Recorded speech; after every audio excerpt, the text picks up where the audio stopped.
Welcome back to the channel. Today, we're looking at the 1925 Lincoln Wheat Penny, nearly century-old coin that could be worth much more than 1 cent. From rare errors to highly sought-after mint mark varieties, some 1925 pennies can bring in big money from collectors. In this video, I'll show you what to look for and how much your 1925 wheat penny might really be worth. Let's get started. The obverse features the famous portrait of Abraham Lincoln, created by Victor David Brenner in 1909. Above Lincoln's head rests the motto, "In God We Trust with Liberty," to the left, and the date 1925 on the right. Depending on the variety, you may also see a tiny D or S mint mark just below the date representing Denver or San Francisco. The reverse showcases the beloved wheat year design with two curved stalks framing the words 1 cent and United States of America. At the top sits the Latin motto E pluribus unum. This reverse design gave the coin its nickname the Wheat Penny, which ran until 1958.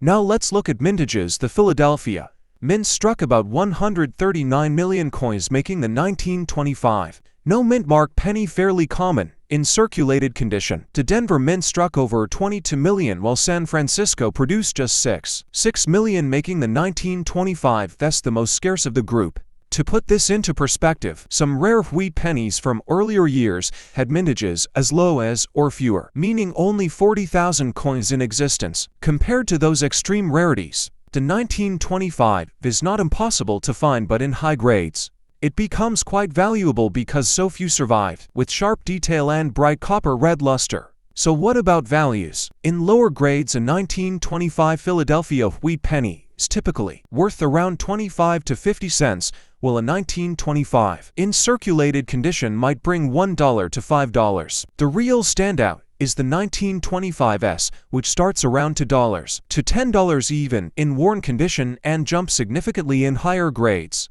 An uncirculated 1925s with original mint red color can easily be worth $500 to over $1,000. Meanwhile, superb gem red examples, graded and higher, have reached auction prices of several $1,000s. This shows how condition is everything in coin collecting. Two coins of the same date can have wildly different values depending on where luster and eye appeal. One important factor that drives collector demand is the color designation. Wheat cents are graded as brown BN, red brown RB, or red road, based on how much of the original red mint luster remains. Because copper tones down over decades, finding a bright red 1925 penny is rare and highly prized.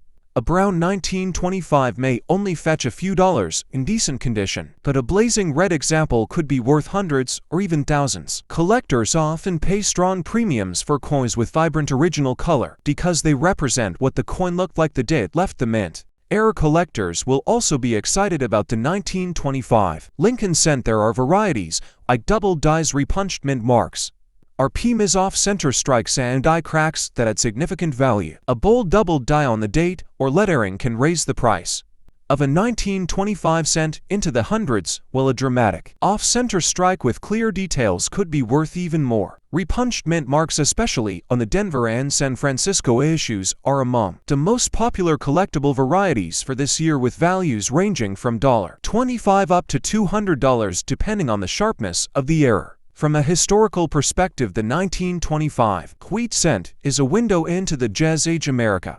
This was a period of flappers, jazz music, and booming industry. Calvin Coolidge was president, and the United States was entering an era of prosperity. Before the Great Depression struck in 1929, these little bronze coins would have bought candy, newspapers, or even a cup of coffee in their day. Holding a 1925 penny today is like holding a tiny artifact of everyday American life from nearly a century ago, and that historic connection adds to its charm for collectors. For collectors building a set, the 1925-1 is considered a moderately challenging piece. The Philadelphia issue is easy to find, the Denver is a bit tougher, and the San Francisco is a semi-key date in higher grades. Completing a full set of wheat pennies from 1909 to 1958 means acquiring this coin, and many collectors spend years upgrading from circulated examples to high-grade red gems. The 1925 especially stands out as a roadblock coin for many set builders, making it one of the more desirable issues of the decade.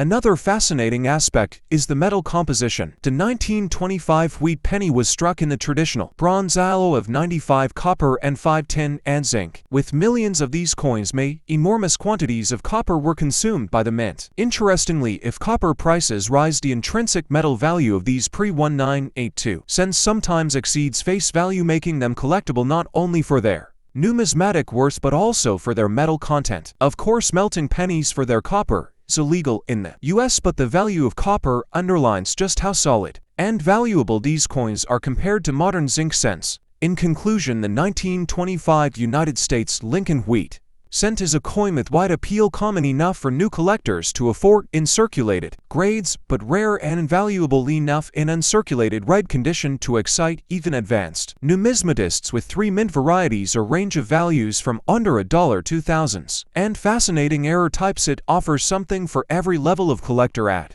in the historical significance of the Roaring Twenties, and you've got a coin that tells a powerful story in the palm of your hand. If you enjoyed this deep dive into the 1925 penny, make sure to like this video, subscribe to the channel, and hit the bell icon so you never miss another guide on coin. Thanks for watching.